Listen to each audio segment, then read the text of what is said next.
আসসালামু আলাইকুম। ওয়ালাইকুম আসসালাম। আজ আমরা একটা বেশ গভীর বিষয় নিয়ে কথা বলতে বসেছি।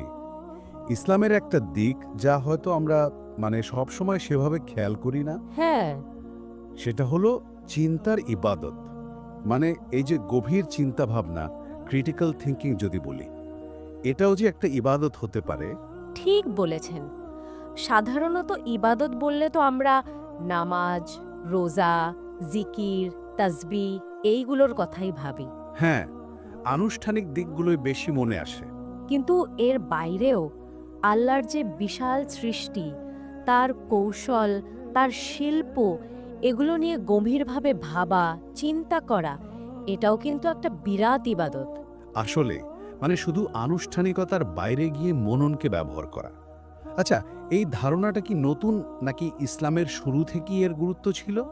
না, না, এটা একদমই নতুন না। বরং ইসলামের একেবারে গোড়া থেকেই এর গুরুত্ব দেওয়া হয়েছে।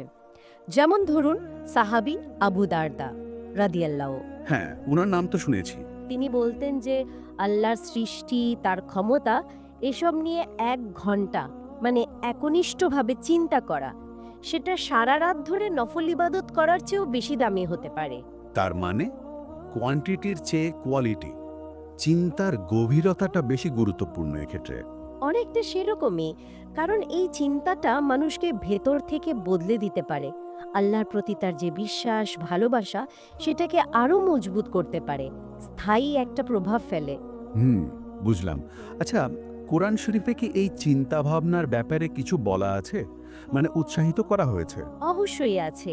কোরআনে তো আল্লাহ নিজেই প্রশংসা করেছেন সেই সব মানুষের যারা আকাশ আর পৃথিবীর সৃষ্টি নিয়ে গভীরভাবে চিন্তা করে, গবেষণা করে হ্যাঁ, হ্যাঁ। এবং তারা এই সিদ্ধান্তে আসে যে আল্লাহ আসলে কোনো কিছুই অযথা বা খেলার ছলে বানাননি।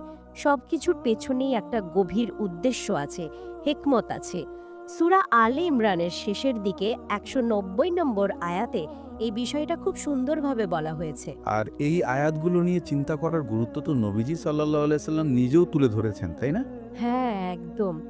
এমনও শোনা যায় যে তিনি বলেছেন, যারা এই ধরনের আয়াত পড়ে কিন্তু এর মানে নিয়ে, এর গভীরতা নিয়ে ভাবে না, তাদের জন্য আফসোস। তার শুধু মুখে পড়াটাই যথেষ্ট না, এর ভেতরে ডুব দিতে হবে। ঠিক। আসল উদ্দেশ্য হলো এর শিক্ষাটা নেওয়া, নিজের জীবনে কাজে লাগানো। কোরআনে যে এত কাহিনী এসেছে, নবী রাসূলদের, আগের জাতিদের, হ্যাঁ, প্রায় ১/৩ জুড়েই তো বিভিন্ন ঘটনা। সেগুলোরও তো একটা বড় উদ্দেশ্য এটাই, মানুষকে ভাবানো, ইতিহাস থেকে শিক্ষা নেওয়া। কেন কেউ সফল হলো, কেন কেউ ব্যর্থ হলো, এগুলো বিশ্লেষণ করে নিজেদের জন্য পথ খুঁজে নেওয়া। এটা তো একটা বিরাট চিন্তার ব্যায়াম, তাই না? অবশ্যই। আচ্ছা, এই যে এত চিন্তার কথা বলছি আমরা, এর সবচেয়ে বড় উদাহরণ কি আমরা নবীজি সাল্লাল্লাহু আলাইহি সাল্লামের নিজের জীবনেই পাই না? বিশেষ করে নবুয়ত পাওয়ার আগের সময়টা? নিঃসন্দেহে নবুয়ত লাভের আগে তিনি তো দিনের পর দিন, রাতের পর রাত হেরা গুহায় কাটাতেন, একান্তে। সেখানে তো উনি ধ্যান করতেন, তাই না?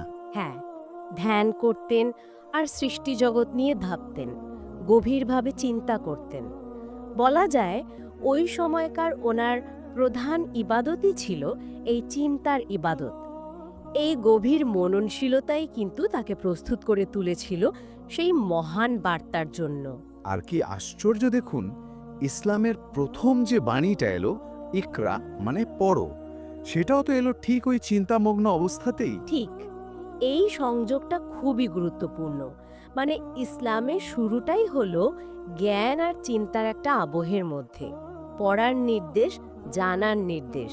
আজও তো আমরা দেখি যারা ধরুন প্রাপ্তবয়স্ক অবস্থায় অন্য বিশ্বাস থেকে ইসলামে আসেন। হ্যাঁ, তাদের ক্ষেত্রেও দেখা যায় তারা অনেক পড়াশোনা, অনেক বিচার বিশ্লেষণ, যুক্তিতর্ক গভীর চিন্তাভাবনার পরেই এই সিদ্ধান্তে আসেন। কারণ নিজের দীর্ঘদিনের বিশ্বাস ছেড়ে আসাটা তো সহজ কথা নয়।